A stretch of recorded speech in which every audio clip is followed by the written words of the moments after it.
Hi guys. Um, so I've been doing a lot of thinking lately, and firstly, I did some research and stuff, and I think I found some new labels that fit me slash us as a whole a bit better. For gender identity wise, agender fluid, I think fits us the best. And from my understanding, it's like at the base, you're agender, but you can fluctuate and feel the other ends of the spectrum and stuff from time to time. And that was a new term to me. I've never heard that one before, so I'm happy I found it. And then, demisexual, and I looked into that a bit more, and that one for sure fits the needing to have a strong emotional connection before feeling sexually attracted.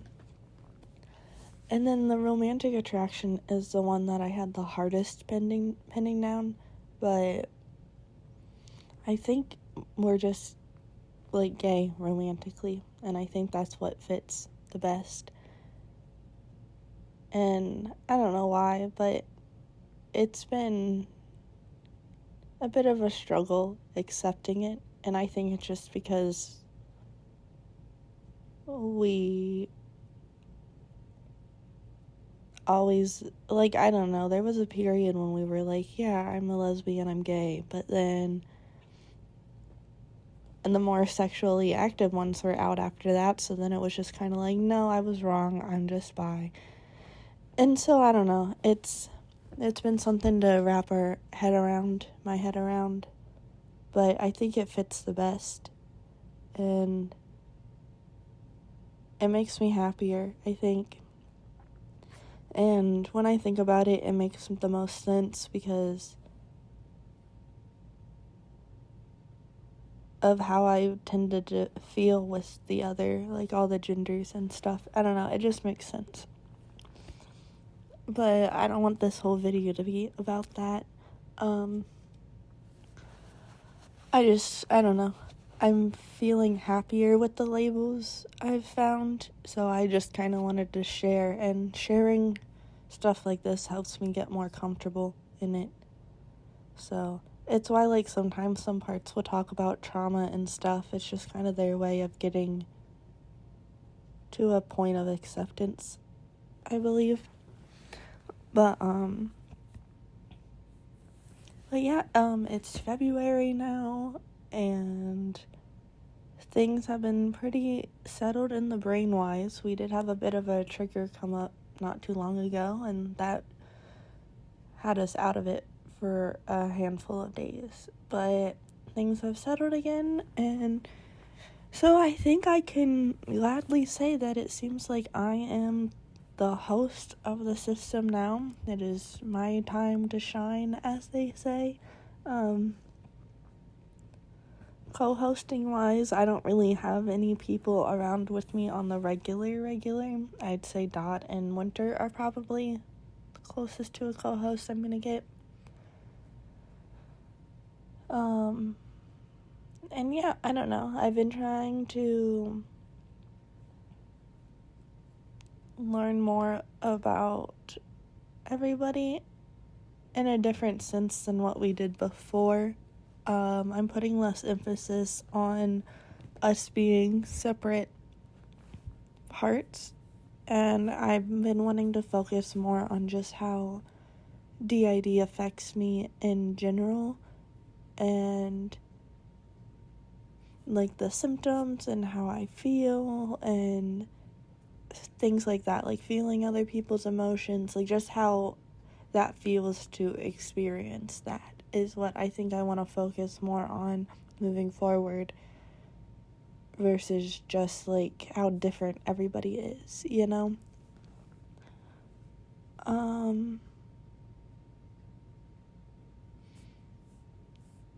But in doing that, it has helped other parts kind of come to accept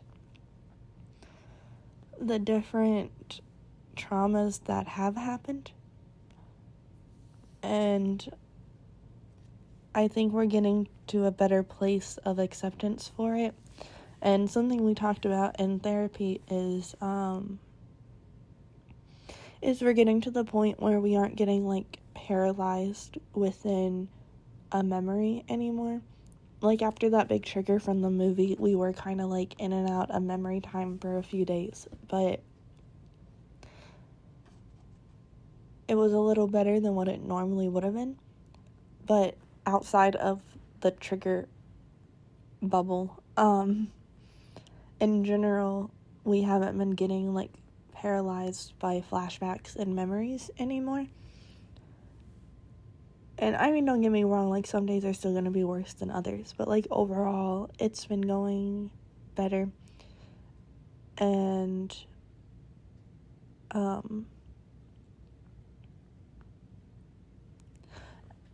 something that we've been able to do now is that, like, I think we're trying to work on identifying triggers. So, like, something will happen, and then a memory will come to mind, or a flashback, or something. And in order to get me not stuck in the memory, I've been able to kind of compartmentalize it in a way and take a step back from it. Not, like, pushing it off and making it to where, like, oh, go away. It's not like that. It's more like okay, this memory is coming forward. I've already seen this memory before. I've already heard about it. And now I need to remind myself, like, normally I will first categorize the memory. I'll be like, oh, that's church stuff. Or cult stuff, I guess. That's the camp. That's the babysitter stuff. That's whatever. You know, I categorize it first, and that helps minimalize it in my head for the time being. And kind of, it puts it in a box, more or less. And that makes it easier for me to then do my comforting self-talk. Like, telling myself, like, okay, I'm in my living room, like, I'm safe, I'm okay, yada, yada, yada. You know, all that good stuff. And doing that has helped a lot with staying more in the present, I think.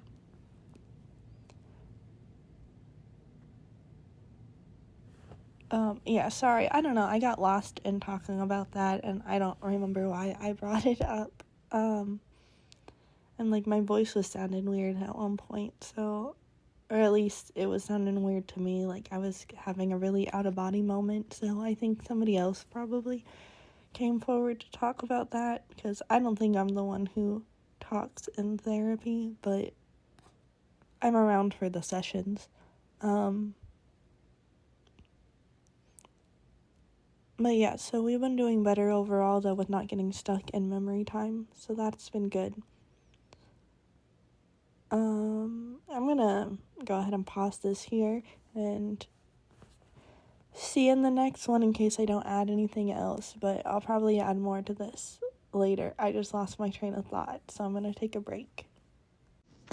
Okay, so I had some more to add, kind of on the topic of how I can still feel switches happening, but it doesn't feel like they're full out switches. As of late, it feels more like someone else comes around and will be co-con, and they may be more in the body, but I'm still around enough to know what's going on. But, like, this morning, we started playing a video game, and when I check the time now and think about it, I realize, oh, I wasn't the one fully present that whole time. Like, I was present enough to where I know we were playing a game, and I can tell you what game we were playing, and if I, like, really think about it, I can, like, tell you more about what we did in the game, but not off, like, the top of my head. And so that's made me realize, like, okay, so then that means, like, another part had come around, and they kind of took over more of the front, and I kind of took a step back while they played the game. And then, and then they must have went back inside after they were done playing the game, and now I'm back around. And now it's just kind of like, well, that was fun, and now I gotta figure out what I want to do,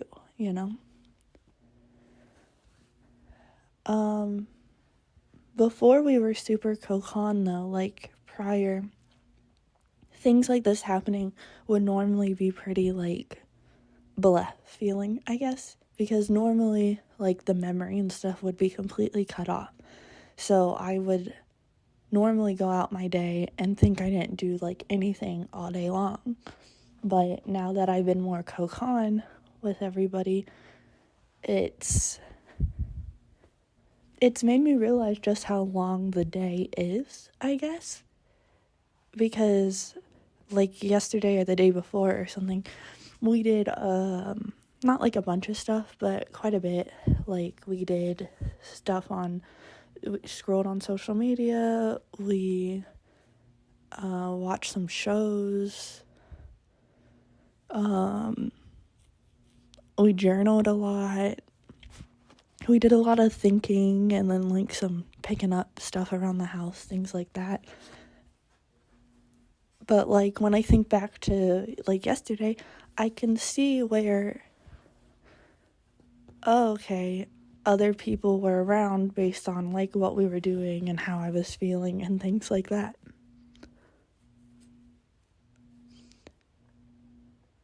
So I've just been finding that more interesting. But yeah, like, I'm pretty sure Hayden was around earlier to play the games. I was just feeling a lot more.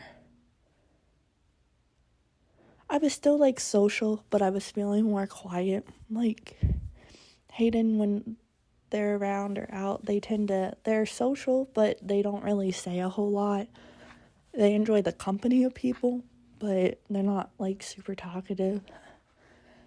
And then they really enjoy playing, like, video games and writing and stuff like that. So that's why I believe it was Hayden out earlier for the game, because it just kind of felt like how it does when Hayden is more around.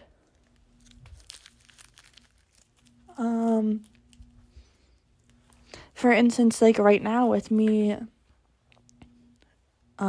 getting this organized, and then I've also been thinking about just what I want to do with my day and other, like, chores and tasks I want to get done and things like that. I can tell, like, for instance, like, Jess is more around,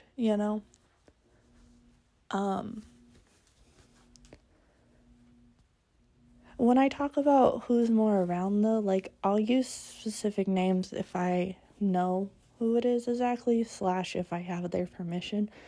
But a lot of us are, like, have been grouping up in a way to where we just are having one person be, like, the spokesperson of that group, Such as, like, Winter and Nicole, their group and all their little depressy people and stuff. Not all of them want to be seen individually, so we'll just use, like, Winter, Nicole, and their group for, like, just a placeholder, basically. It's been making it easier, too, so that way we know at least, like, which group of people have been around. But yeah, I think focusing too much on who everybody is individually, though, was causing too much disconnect. But yeah, so like right now, though, with me trying to get all this junk done, I can tell, like, Jess and her group of people are more around because I've just been feeling more focused, more task-oriented, motivated to get stuff done. I really want to make, like, a checklist. I, want to stay on top of everything. I also want to journal, and journaling is kind of like something that a lot of us like to do, but like a lot of those traits that I mentioned, though, are really prominent within, like, Jess and her group of people. So, yeah, like, I guess I just wanted to touch on that a little bit and how it's been feeling. But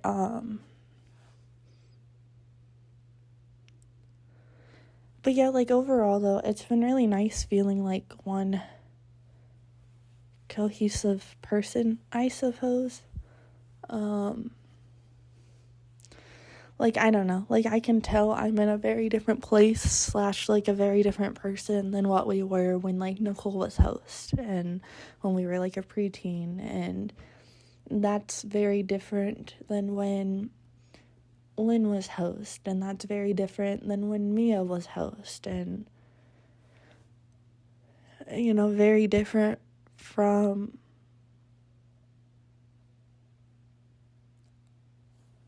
all the other little miniature host switches we've had and stuff.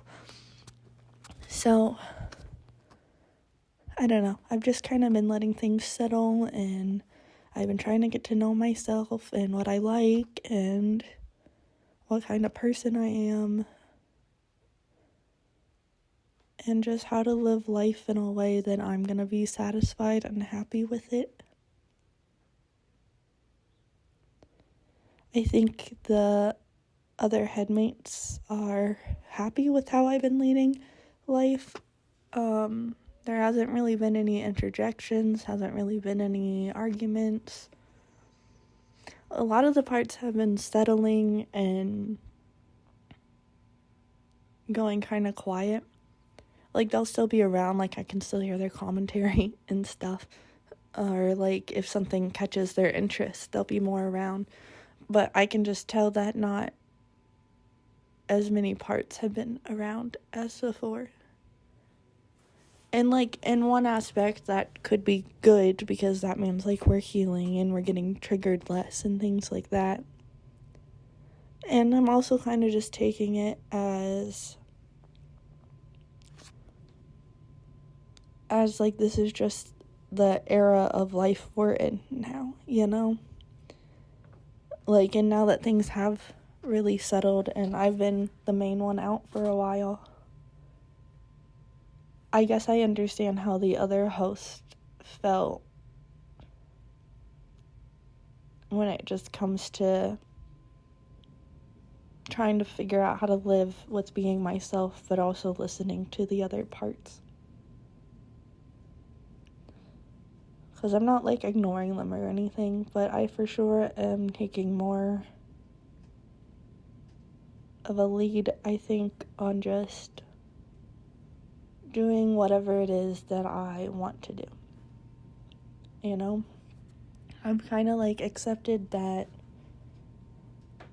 we've had a lot of crappy stuff happen in the past, and that's horrible, and we try to make the time to just sit and feel those bad emotions and process it, but I'm really trying not to get buried by those feelings, and I try to remind myself, like, I'm an adult, I'm in a very different place in my life now.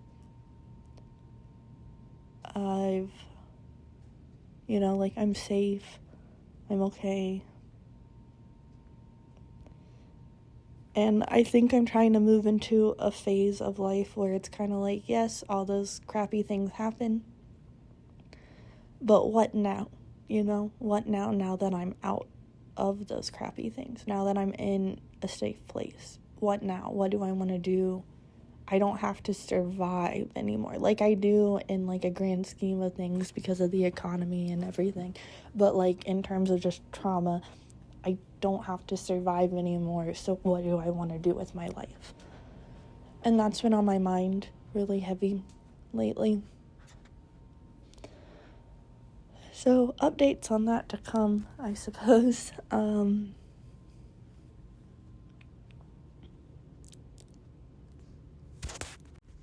But yeah, that being said, though, I am trying to get more comfortable with just talking about the things that have happened to me, though, because I know talking about it is a step in the healing process. And for the longest time, we've always been really big on the I don't want to tell anybody, I don't want anybody to know, it's embarrassing. But at the end of the day, like, these are the things that were done to us, and we should be allowed to talk about those things if we so please. So, trying to get in a better place for that, too. So, yeah, that's just been a lot of my thoughts recently. This is getting kind of long, though, so I'll go ahead and end it here, and see you guys in the next part when I got more stuff on my mind.